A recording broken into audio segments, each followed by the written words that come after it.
Patuloy pa rin ang mga hakbang ng DPWH sa pagtugon sa pagbaha sa Bicol. Isa na rito ang paglilinis ng Sagop Creek sa Naga City, kung saan inalis ang mga bara at naipong basura. Yan ang sentro ng balita ni Floyd Brents. Mas pinaigting ng Department of Public Works and Highways Bicol ang paglilinis ng mga bara sa Sagop Creek sa Naga City bilang bahagi ng Oplan kontra Baha.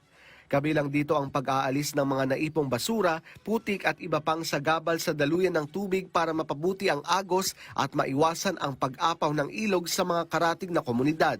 Bahagi ito ng mas malawak na programa ng pamahalaan na layong maprotektahan ang mga residente, lalo na sa mga mababang lugar, at mapalakas ang mga infrastructure project na tutugon sa suliranin ng pagbaha sa iba't ibang bahagi ng bansa. Ipinag-utos ni Pangulong Ferdinand R. Marcos Jr. sa DPWH ang pagtatayo ng steel bridge para palitan ang delikadong bridge na ginagamit ng mga residente ng Sitio Aklian at Sitio Panluan, kabilang ang tribong Mangyan. Ayon kay Secretary Vince Dizon, layunin ng tulay na mapadali ang pagtawid ng mga residente, maprotektahan ang kalakal at produkto ng komunidad, at paghatid ng mas matibay at ligtas na infrastructure na kaya rin pagdaanan ng mga motor. Samantala, cleared at both lanes passable na sa traffic ang San Juanico Bridge matapos matanggal ang 6-wheeler truck na naharang kagabi dahil sa pagtagilid nito.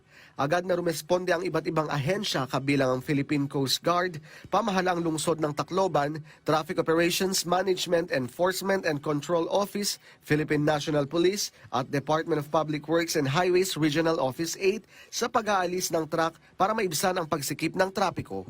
Floyd Brents para sa Pambansang TV sa Bagong Pilipinas.